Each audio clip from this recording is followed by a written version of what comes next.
اور ابھی معراج کی رات بھی آپ نے معراج کے بارے میں کچھ سنا.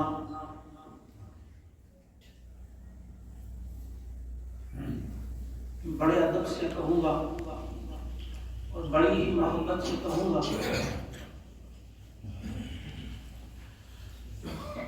قرآن مقدس نے جس بات پہ زور دیا ہے اس بات کی طرف ہم سب کی بہت کم توجہ جاتی ہے، وہ ہے تدبر اور تفکر. سب سے زیادہ زور جو اللہ تعالیٰ نے اس کلام پاک میں انسانوں کو مخاطب کر کے کہا ہے، انسانوں کو توجہ دلائی ہے، غور و فکر کرو. افلا یتدبرون افلا یتفکرون افلا تعقلون. کیا تم عقل سے کام نہیں لیتے؟ کیا تم تدبر نہیں کرتے؟ کیا تم تفکر نہیں کرتے؟ یہ انسان ہے جس کو اللہ تعالیٰ نے عقل عطا کی ہے، شعور عطا کیا ہے، فہم عطا کیا ہے، فراست عطا کی ہے. تو اللہ تعالیٰ چاہتے ہیں کہ آپ سب، ہم سب تدبر و تفکر کریں کائنات کی ایک ایک چیز پر. ہر چیز جو بھی کائنات میں ہے یہ بھی ایک آیت ہے. قرآن مقدس کی وہ آیت آپ کو یاد ہوگی جسے آیت الآیات کہا جاتا ہے، آیتوں والی آیت. ان فی خلق السماوات والارض واختلاف اللیل والنہار. اس میں بہت ساری چیزوں کو گنایا گیا ہے کہ یہ بھی آیات ہیں. ان آیات پہ غور و فکر کرنا ہے. اللہ تعالیٰ کا کلام ہے قرآن، اس پر غور و فکر کرنا ہے. اور اللہ تعالیٰ کا کام ہے یہ سب جو کائنات آپ کے سامنے ہے. اللہ کے کلام اور اللہ کے کام دونوں پہ تدبر کرو. ورک آف گاڈ یا ورڈ آف گاڈ، اس پر تفکر اور تدبر کرنا ہے.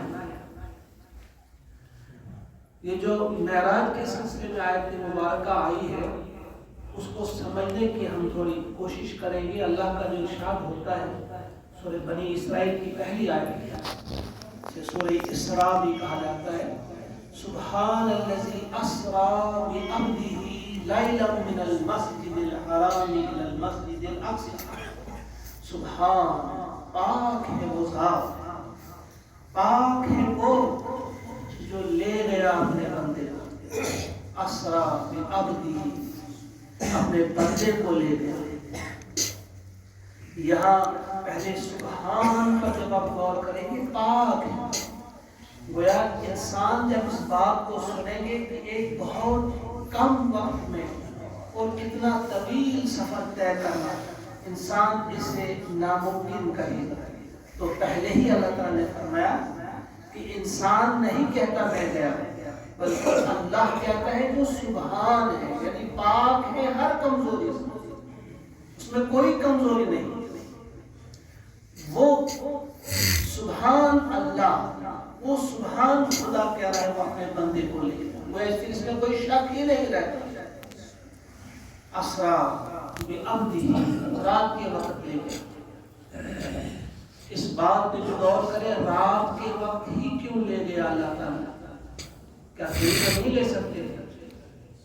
لیکن پھر ایک مسئلہ رہ جاتا ہے، پھر فرق ہمارے سامنے نہیں آتا، صدیق کا اور زندیق کا فرق. دن کو لے جاتے تو ساری دنیا دیکھتی ہے، ابو جہل کو بھی ماننا پڑتا، ابو لہب کو بھی ماننا پڑتا، سب دیکھتے کہ ہماری آنکھ کے سامنے لے جا رہی ہے. لیکن رات کو لے گئے تو صدیق نے جب سنا، ابو بکر نے جب سنا، انہوں نے کہا ہاں اس میں کوئی شک ہی نہیں، اگر حضور فرما رہے ہیں تو بس اس میں کوئی شک نہیں. وہ آپ صدیق بن گئے. اور ابو جہل نہ مانا، وہ زندیق بن گیا. وہ صدیق اور زندیق میں فرق کے لیے رات کو چن لیا. پھر آگے اب ہی اپنے بندے کو لے گیا. اس بات پہ بھی غور کریں، ذرا سوچے آپ. اپنے بندے کو لے گئے، اپنے رسول کو نہیں فرمایا، نہ فرمایا اپنے نبی کو، بلکہ فرمایا اپنے بندے کو۔ کیوں؟ یوں ہی اللہ تبارک و تعالیٰ الفاظ کا استعمال نہیں کرتی، بلکہ اس میں ایک حکمت ہوتی ہے، اس میں ایک درس ہوتا ہے، اس میں ایک سبق ہوتا ہے۔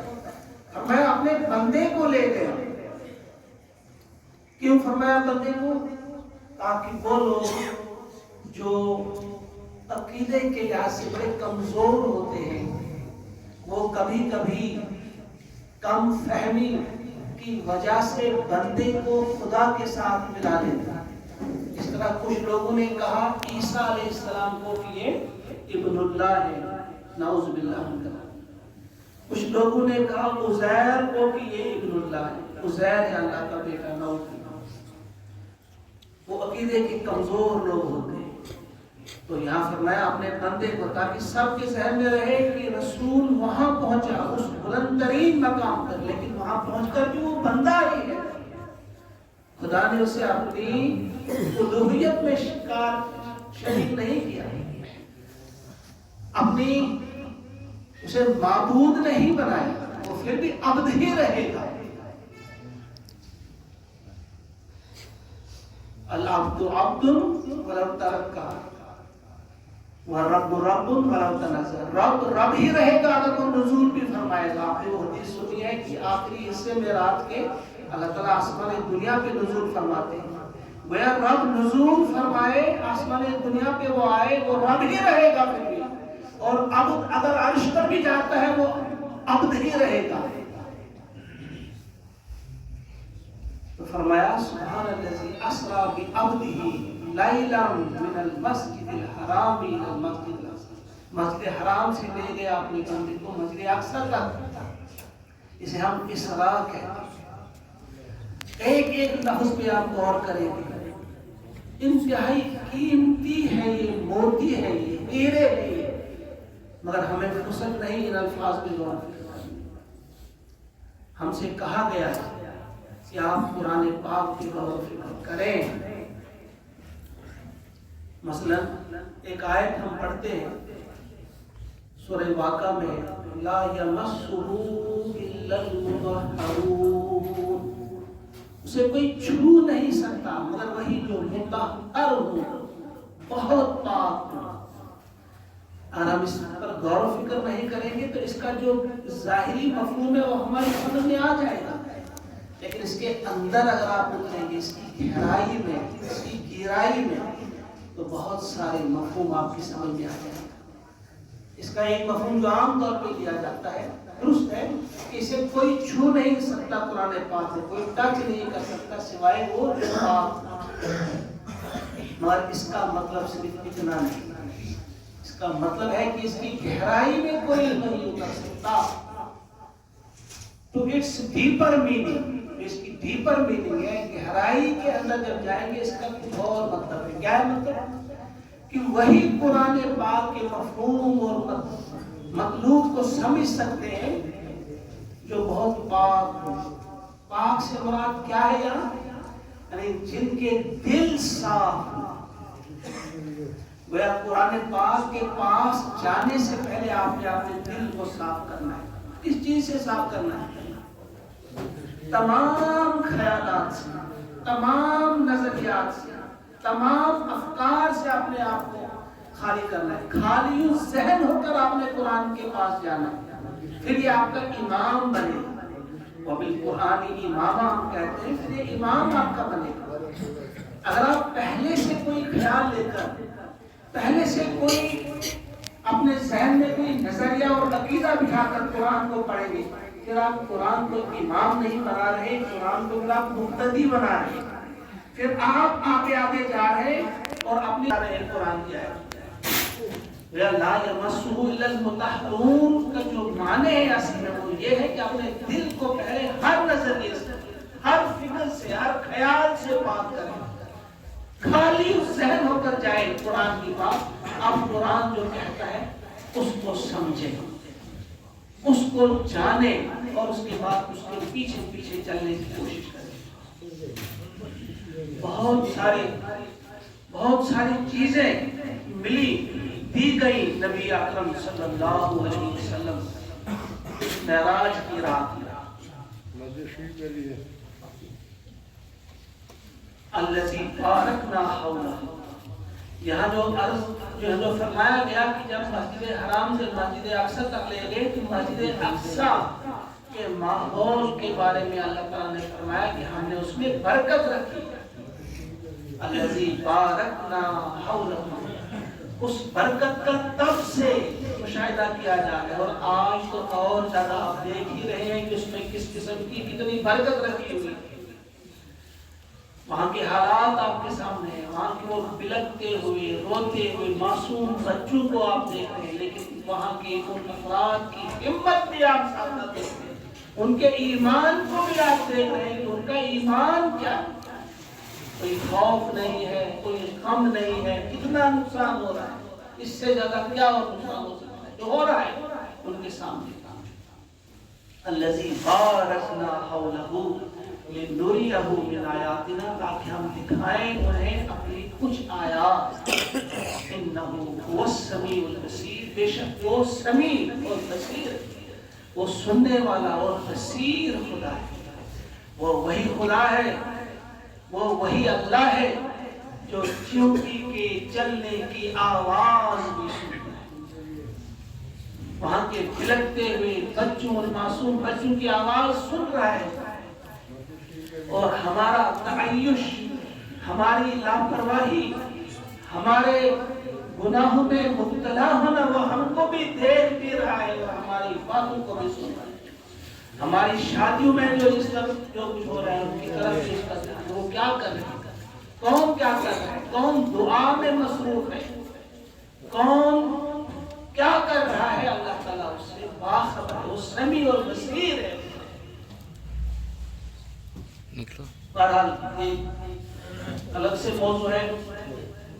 میں عرض کر رہا تھا کہ اسرا یہاں تک، یہاں سے اوپر جب لے گئے پروردگار نبی اکرم صلی اللہ علیہ وسلم، وہاں سے آگے اسے معراج کہا جاتا ہے. وہاں تک اسے اسرا کہیں گے، وہاں سے آگے معراج. کیا کیا ملا وقت نہیں کہ تفصیل کے ساتھ بیان کیا جائے. صرف ایک پیغام آپ تک پہنچانے جا رہا ہوں. وہ سمجھتا ہوں میں کہ وہ ایک قرض ہے، وہ ایک امانت ہے میرے پاس، جو پیغام میں اپنے بھائیوں کا بزرگوں تک پہنچانا چاہتا ہوں. اس رات 7ویں آسمان پہ ملاقات ہوئی نبی اکرم صلی اللہ علیہ وسلم کی حضرت ابراہیم علیہ السلام سے. آپ نے ابراہیم علیہ السلام کو دیکھا کہ بیت المعمور کے ساتھ تیر لگائے ہوئے بیٹھے. آپ نے پوچھا جبریل امین سے کون ہے؟ فرمایا یہ آپ کے ابا ہیں، ابراہیم ہے، جو بالکل شکل میں بہت زیادہ مشابہت رکھتے تھے حضور کے ساتھ. تو آپ ان کی طرف گئے، سلام کہا، السلام علیکم. ابراہیم علیہ السلام نے جواب دیا، اہلاً و سہلاً، مرحبا کہا، خوش آمدید کہا. اس کے بعد کہا، اس چیز کو ذہن میں رکھیے آپ، 3462 حدیث نمبر ہے یہ، ترمذی شریف، خود بھی پڑھیے آپ. حضرت عبداللہ ابن مسعود رضی اللہ تعالیٰ عنہ روایت کرتے ہیں، وہ کہتے ہیں کہ فرمایا رسول اللہ صلی اللہ علیہ وسلم نے، لقیت ابراہیم لیلۃ اسری بی، کہ معراج کی رات کو میری ملاقات ابراہیم علیہ السلام سے تھی. فقال، انہوں نے فرمایا، ابراہیم علیہ السلام نے کہا، محمد عربی صلی اللہ علیہ وسلم، یا محمد، اے محمد، اقری امتک منی السلام، اپنی امت کو میرا سلام کہہ دینا.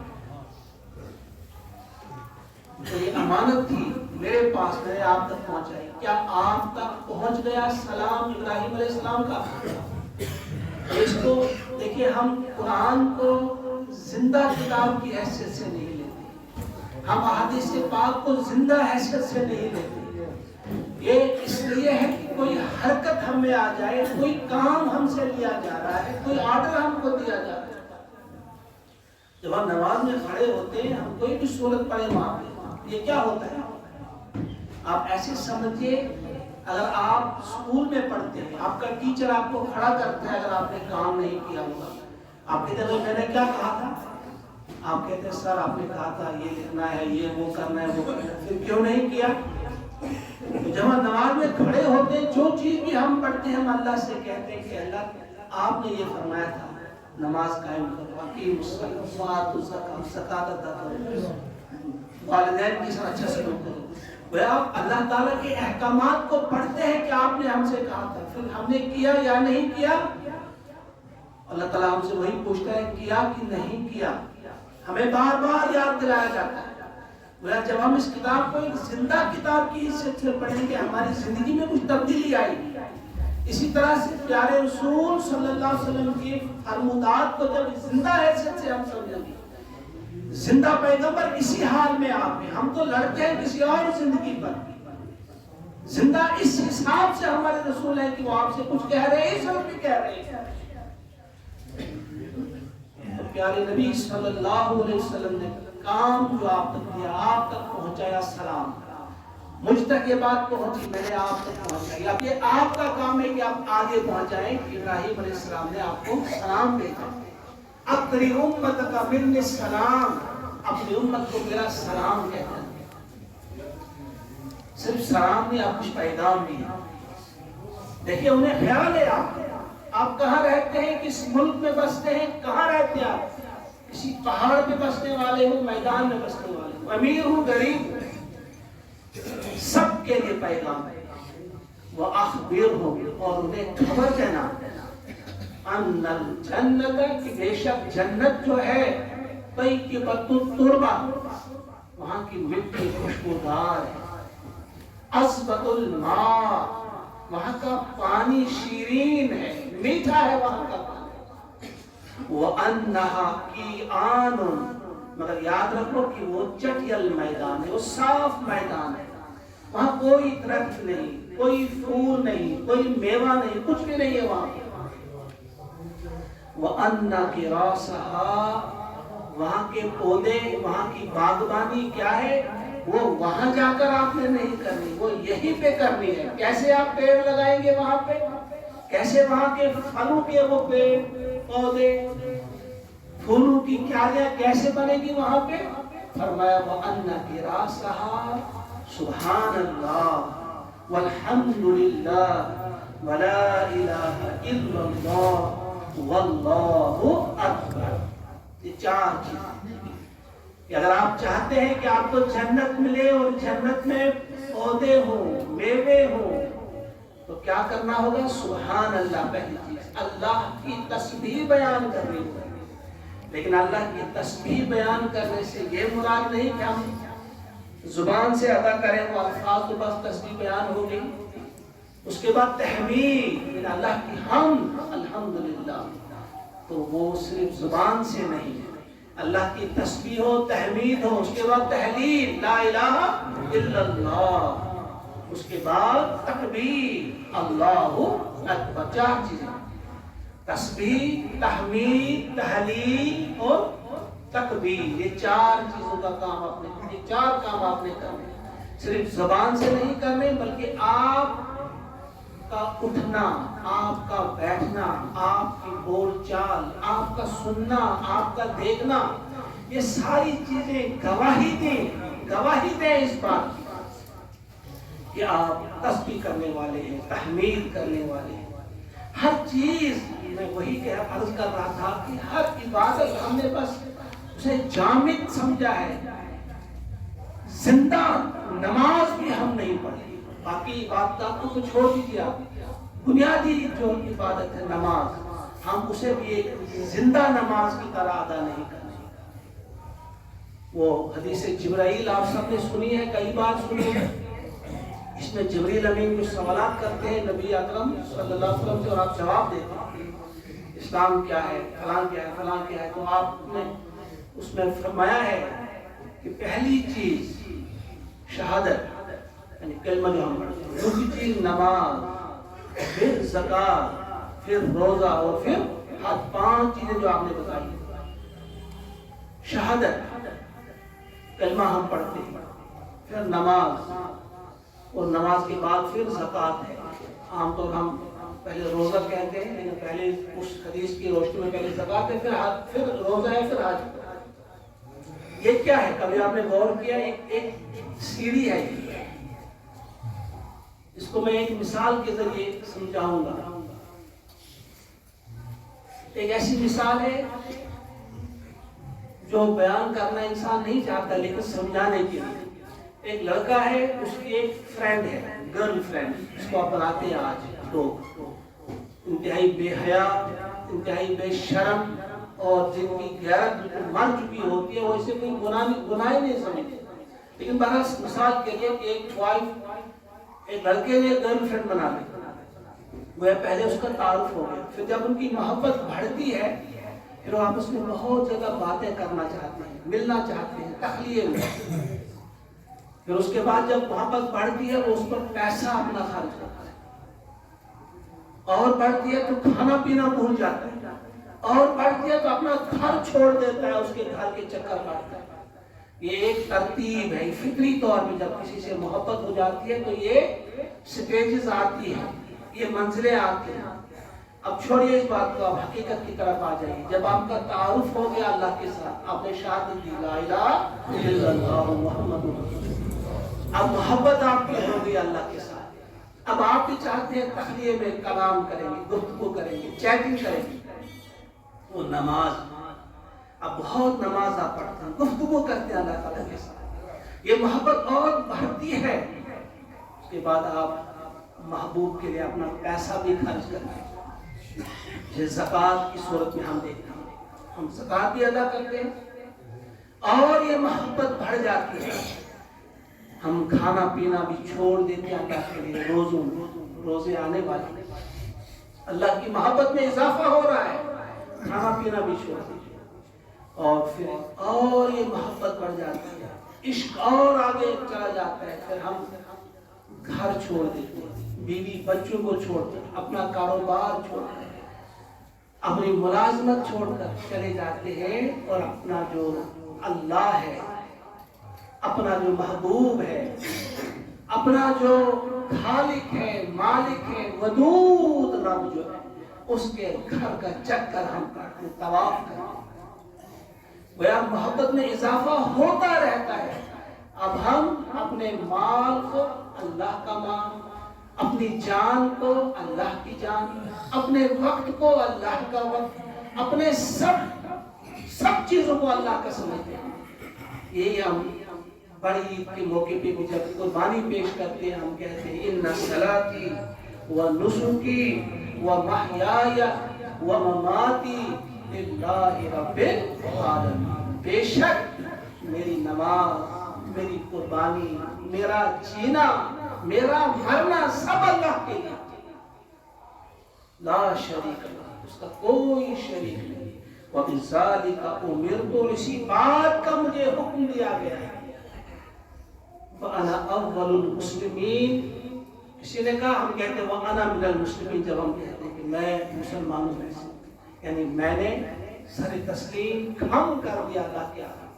اللہ نے مجھ سے کہا کہ تیرا مال تیرا نہیں ہے، میرا ہے. ہم نے کہا بالکل.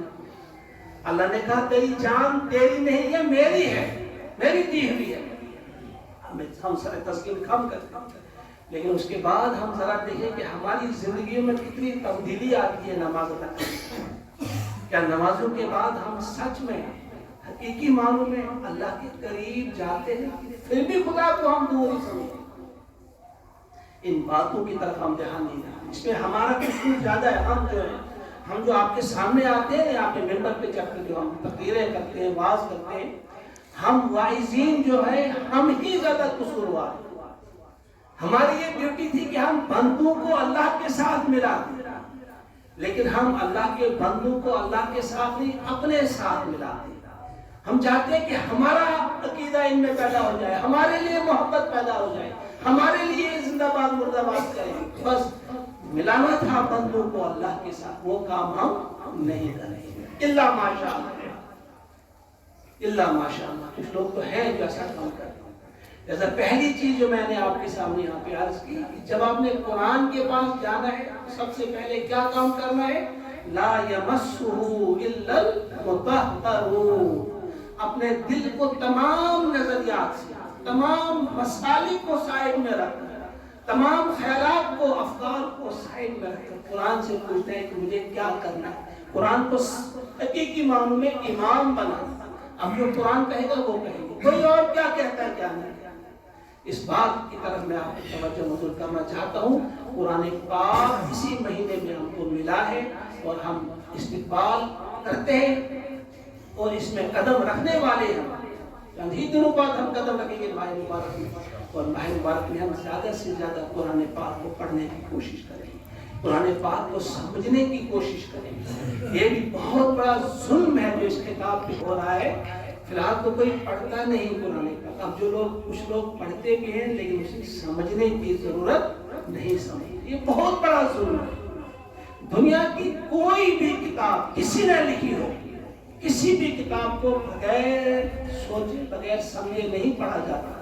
لیکن یہ ظلم اگر کیا جاتا ہے تو اللہ کی کتاب کے ساتھ ہم یہی سمجھتے ہیں کہ بس اس کو پڑھیں گے ہمیں اس کا ثواب ملے گا.